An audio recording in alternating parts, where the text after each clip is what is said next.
Welcome to the Savvy Shopkeeper Retail Podcast. I'm your host, Kathy Cruz. Just like you, I'm an independent retail business owner. I love the home decor and gift boutique I co-own with my sister, but I don't want it to consume me or my life. Join me each week as I share lessons learned, helpful tips, and valuable information for your retail business and life. Whether you're buying your products or making your products, whether you're a $25K business or a $2.5 million business, I'm on a mission to help indie retailers work less, profit more, and grow. Let's get started on today's episode. Welcome to episode 152 of the Savvy Shopkeeper Retail Podcast. Working full-time and shopkeeping, taking the leap to full-time entrepreneur. I'm your host, Kathy Cruz. Before I get started, I'm excited to share that I will be hosting a very small, intimate workshop day in Lakewood, Ohio in February. New year, new workshop, and what a great time for a new vision, right? So I'm inviting people to join me for a vision boarding and connecting day at the Collab. It's owned by Maureen, who is a Master Shopkeepers member, and it's in Lakewood, Ohio on Madison. A full-day Savvy Shopkeeper event to help us connect and look ahead into this new year. So for the actual vision board workshop, that's going to be the first half of the day. I'm only going to sell 10 tickets. I am recording this podcast episode. I'm batching these now, so I'm recording them really early. It's December 19th when I'm actually recording it. And I think by the time this podcast episode airs, all 10 tickets to vision boarding might be sold out. But just in case, I will go ahead and share the page for you to get all the information. But I am going to open up the second half of the day for like a meetup and connect kind of afternoon. So the people who get the full day ticket will get the vision board workshop. We'll have lunch at the Collab, and then we're going to open it up to a general meetup for anyone who wants to join us in the afternoon. So I will be selling 2 different types of tickets. I just want you to know that the vision board workshop part might be sold out when you hear this episode. So this is going to be on Monday, February 13th, 2023. I almost said 2022. It's going to run probably around 10 a.m. to 4 or 5 p.m. I'll know for sure later on, or maybe on this actual page that I refer you to, the details will be there. But it's at the Collab, 17008 Madison Avenue in Lakewood. So a rough idea of the agenda, 9:30 a.m. would be check-in. 10 a.m. I'm actually doing a presentation. 11 a.m. to probably 1 with like a box lunch served so we can just kind of sit at our tables and still kind of continue to work. We'll do the vision board workshop, and then I'm going to open it up to like a sip and chat event from 2 to 4 p.m. If you're interested in more ticket information, you'll visit savvyshopkeeper.com/vision board. savvyshopkeeper.com/vision board, all one word. Okay, let's get started on this episode. This episode is dedicated to all of you out there that have a dream to be your own boss. I should say to all of you out there that are still working and have a dream to be your own full-time boss. In fact, this episode was inspired by Kate and Kristin. They're both Master Shopkeepers members who are currently working full-time and shopkeeping. And they aren't the only two. There are actually quite a few in Master Shopkeepers. They asked me a series of questions about how I took the leap from full-time steady paycheck career to full-time entrepreneur, and that's what I'm going to answer in today's podcast episode. Hopefully all at the same time, sharing some helpful information that could help you go from full-time employee to maybe full-time entrepreneurship. The first question was, how did you do it all, working your full-time job and opening the store? So, of course, I have to start answering this by giving my sister and business partner credit. If she didn't have the flexibility that she had at the time or the willingness to be there when I couldn't, we wouldn't be where we are with the Salvage Boutique. And aside from that, I honestly don't know how I did it. And I don't mean to disregard this question or be flippant about it.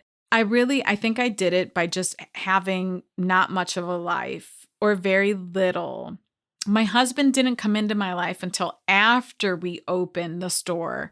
So, although he has seen most of this shopkeeping journey, he didn't see all of it.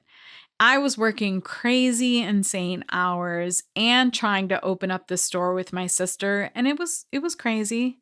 Um, Not a lot of sleep, a lot of exhaustion, but I think what propelled me or had me moving forward was I was really excited about it. I will say though that once we started to form our little family, it's me, my husband, and Logan, they ultimately lost the most. And I was lucky because my husband did so much. I'll share more on that in a minute. But doing it all, I did it. But I really don't know how I pulled it all off, if I'm honest, because I was working in a career at that particular time where I was working sometimes 60, 70 hours a week. It was a lot. Number two, they asked, what were some lessons learned? I think everything I learned along the way, I'm grateful for. I learned, that I can really hustle.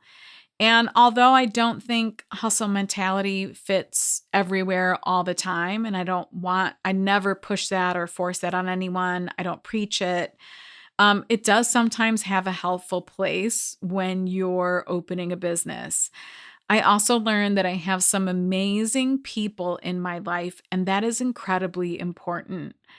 I learned that the urge to become an entrepreneur and a full-time one at that was never going to go away, no matter how much I suppressed it. And I did. I suppressed it for decades. I just didn't have the confidence or the courage or faith to try it all necessarily like by myself. Clearly, that has changed since then. I definitely have the confidence. I have a lot of courage and I have a lot of faith. But at the time, I was in a very different place. This episode is brought to you by my free resource, 100 plus social media ideas and prompts for retail store owners. It's easy to get into a rut with social media marketing and not know what to post about. Get this 21-page downloadable resource filled with a list of long ideas so you can be inspired to post and market your brick and mortar store. Visit savvyshopkeeper.com/100 ideas. That's the number 100 and the word ideas all together. savvyshopkeeper.com/100 ideas and sign up for my newsletter to get the list. Number 3, what would you do differently? Oh goodness, this is a really good question. I do feel in many ways that the path that I took was just the path I was supposed to take. I know that sounds so lame, but I mean it. However, if I had to do anything differently at all, it would have been to work on my mindset a long time ago. While in my career, I wish I would have been given the tools through coaching that I've been given over the past 3 years. I listened at the time when I was still working a full-time career. I listened to a variety of podcasts on mindset. I listened to one in particular about intuition, but I didn't know what to do with that information for some reason. Like I would just drag my feet in that area. I remember thinking I wasn't ready to fully commit to what they were teaching on these podcasts. And I remember a lot of resistance. Like my brain was saying, I understand what they're saying, but no. And I think it was just fear kicking in. So I stopped listening to some of these podcasts.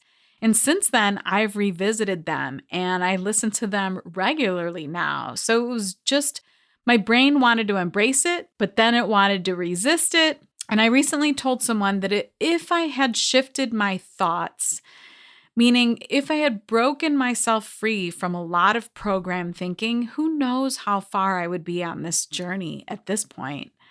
But I don't like to live in what ifs. Instead, I accept the way it all played out and just hope that sometimes when I share these stories about mindset, because I do talk about it a lot, I can only hope that it helps other people listening. I really want my experiences to help so many of you.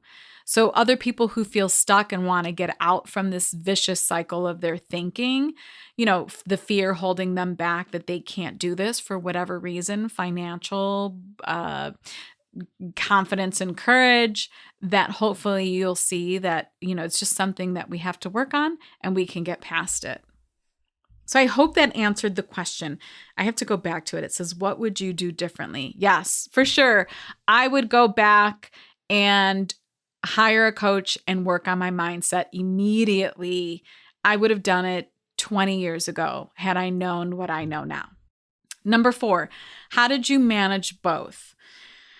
Like I mentioned earlier, I did it because I had so much help. I mean, not just my sister with the business, but my now husband, who helped tremendously once we did start dating and we started to form our little family. And he did everything, dishes and the laundry and the grocery shopping and all of that because I was just so busy.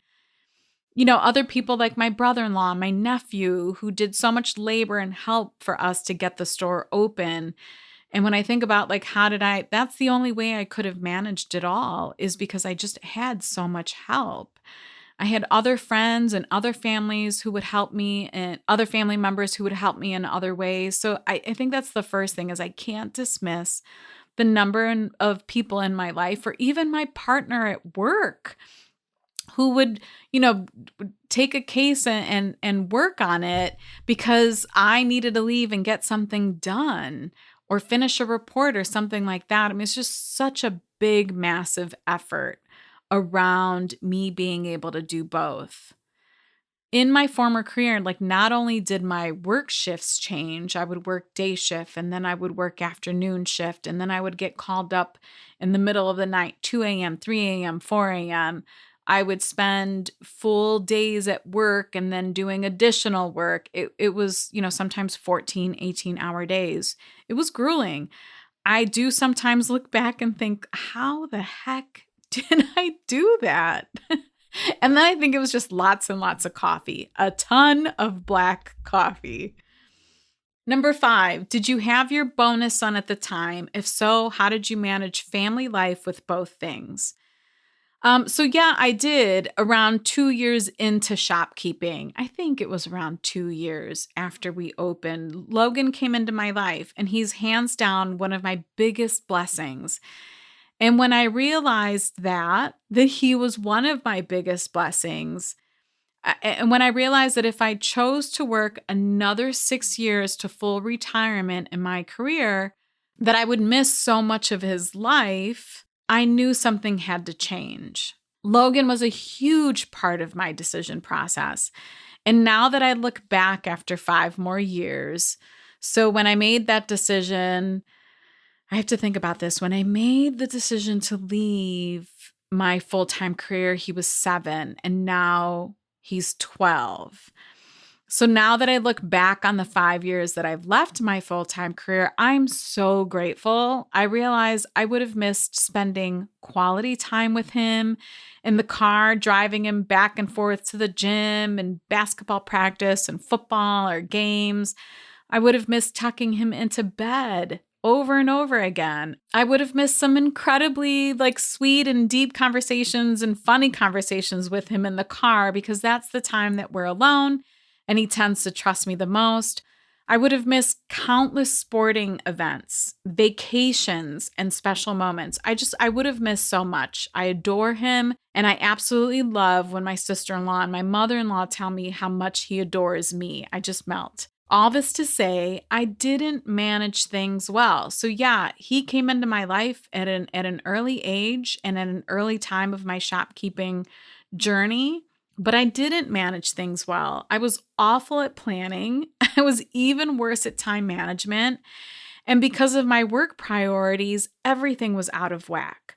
My husband picked up so much of my slack. Again, I mentioned all the things that he did. And he just spent so much more time with Logan. And yes, it's his biological father and it makes sense, but I wanted that time too. I remember going on a vacation with my husband's family. It was the first family vacation we all went on, and all I did was sleep. I spent the majority of that vacation in a beautiful home near a lake, and I slept it all away in a room by myself, pretty much. I was so incredibly exhausted and tired of dealing with people. I was really, when I look back on it, I was a shell of who I am now. And they must have thought I was the worst person and the most boring person ever. I shouldn't laugh about it, but man, it's just so different. I look back on it and really when I back on that, that was 7, 8 years ago. It wasn't that long ago, but such a different life that I live now. So if I go back to the question again, because I feel like I'm going off on these tangents, how did you manage family life with both things? I didn't do a great job, is the truth. It's much different now. This episode is brought to you by Master Shopkeepers, my mastermind group for brick and mortar retail store owners. If you're craving support, connection, inspiration, and motivation for your retail business, apply to join us. It doesn't matter what stage of shopkeeping you're in, what matters is your drive to work less, profit more, and grow, both personally and professionally. Learn more at savvyshopkeeper.com/group membership. That's savvyshopkeeper.com/group membership, all one word. Number 6, when did you finally realize you could quit, and what did it take financially for you to get there? Okay, so these two questions go hand in hand, so I paired them together. I realize now that I spent years actually working towards this. No one really knew, and I don't know if I knew exactly that that's what I was doing. But I knew that if I wanted to fully spread my wings and be my own full-time boss, and that feeling really started to rev up and kick in after I opened the store with Karen because I got a taste of being an entrepreneur. I knew that if I really wanted to take the leap, that I had to rely on myself. I wasn't married at the time. I had no cushion per se. I don't come from a wealthy family. I wouldn't have anyone to rescue me financially in particular. So I decided to start paying off debt and I started building a nest egg. So by the time I left my career, I had no credit card debt. I had no loans. I didn't even have a car payment because I paid that in full too. And I had built up a savings account that I knew that I could lean on probably for 12 to 18 months. It wasn't easy and it was years in the making. All I want to note while bootstrapping two businesses that yes, they were both small businesses, but they were both profitable and paid me in some way since day one. So bootstrapping, for those of you that don't know, means I paid using my own cash. I had no investors, no loans, no debt to build the business. I was just using my own money. So I did that and was, really focused on building profitable businesses. And I think it's because I knew I needed them to be profitable. If I was going to leave this full-time career with a steady paycheck and really good benefits, I needed my businesses to be profitable. So I think that was a big driving force for me. And while I was doing all of this, even though managing family and life wasn't so great, at least on my part, my little family unit was getting stronger. And my husband eventually was preparing to make a change in his own career. And after years of me wavering, am I going to leave? Am I going to stay? I can't leave. I can't possibly do that. I can't afford that. And at the time we were still dating. So again, I was, still had to be prepared to financially support myself. But I drove him crazy with indecision. And he finally gave me some much needed tough love. He does that for me at the best times. I often need it. And at that time, I really needed it. So when I pair this with the love, encouragement, and support of my mamita, that's my mom, my sister, other family members, some really good friends, obviously my now husband, I finally took the leap. So I think that answers the question of when did you finally realize you could quit? Well, I think it was a combination of the tough love and building up to the point of having no debt and having a nice cushion where I felt comfortable that I could do it. and building two businesses that were both profitable from day one, even if it was just a little bit of profit and some pay. One last thing that's important to note. Understanding your business and numbers are really important here if this is something that you're considering. What is your business generating in revenue and in profit? What will or could your business generate in revenue when you go all in? Because I understand that sometimes when we're doing this on a part-time basis, we think, oh man, if only I had the time to do this or only I had the time to do that. And it's just like hiring. You hire help and your business grows. The same with you. If you're in a limited number of hours or a limited number of time, yes, you can still get your business to grow. But when you can focus a little bit more on that, it does help.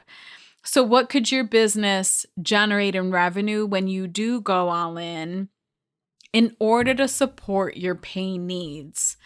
So there's a group member, Kristin and Master Shopkeepers, that we had a conversation going on in the group because I told Kate and Kristin that they inspired this podcast episode, and she commented and she said, there's a really good book by John Acuff, I think it is, Acuff, called Quitter.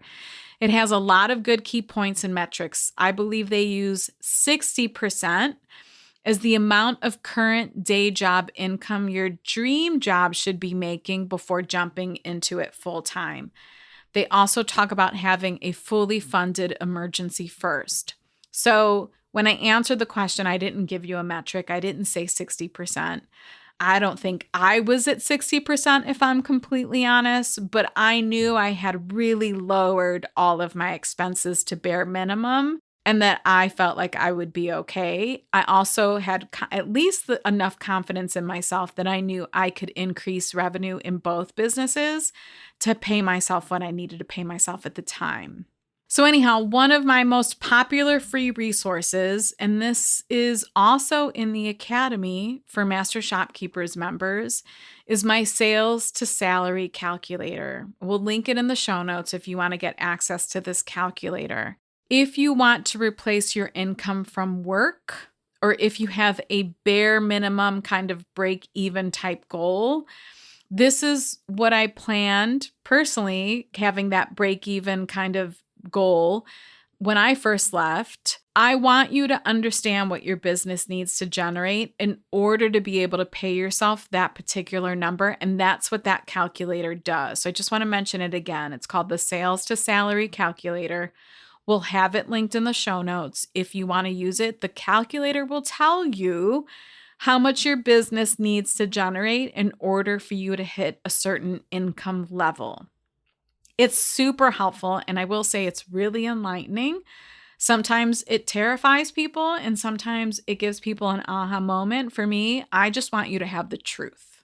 I want you to know, for instance, if you want your business to pay you, I don't know, $50,000 to $75,000 a year, that you may have to generate anywhere from $500,000 to $750,000 in revenue a year. It is eye-opening, but that's okay. We need to know the truth. So it's time for me to wrap this up. Personally, for me, between mindset and financial fear, it took decades to build my courage and 3 to 5 years to build a financial runway. I now know that it does not need to take anyone that long. Goodness, it just doesn't. It just how long it took me. I jumped and took the leap on faith. Faith in my brain that I could do it, that I would be okay, and that I had some incredible people around me who were cheering me on and supporting me and helping me. Luckily, improving my mindset even more came later on, but I do pat myself on the back often for doing the work, for doing all of those things that I did. I don't live in regret. I often don't think like, what if? Every once in a while, I might think that, but more for fun, not for criticizing myself or beating myself up. So anyhow, all that to say, if you are feeling the pull to do this entrepreneurial thing on a full-time basis, I get it. I really, really get it. When people ask, how can they do it too? I guess this will be different for everyone. For me, the financial runway had to take front and center because my mind and thinking just weren't there yet. But it was the cushion, that financial cushion was what I needed to get me or to give me the forward momentum. I hope that makes sense. If you want to see the show notes to this episode or find links to anything I mentioned, you can visit my blog at savvyshopkeeper.com/episode 152. savvyshopkeeper.com/episode 152. Until the next episode, be savvy and boss up.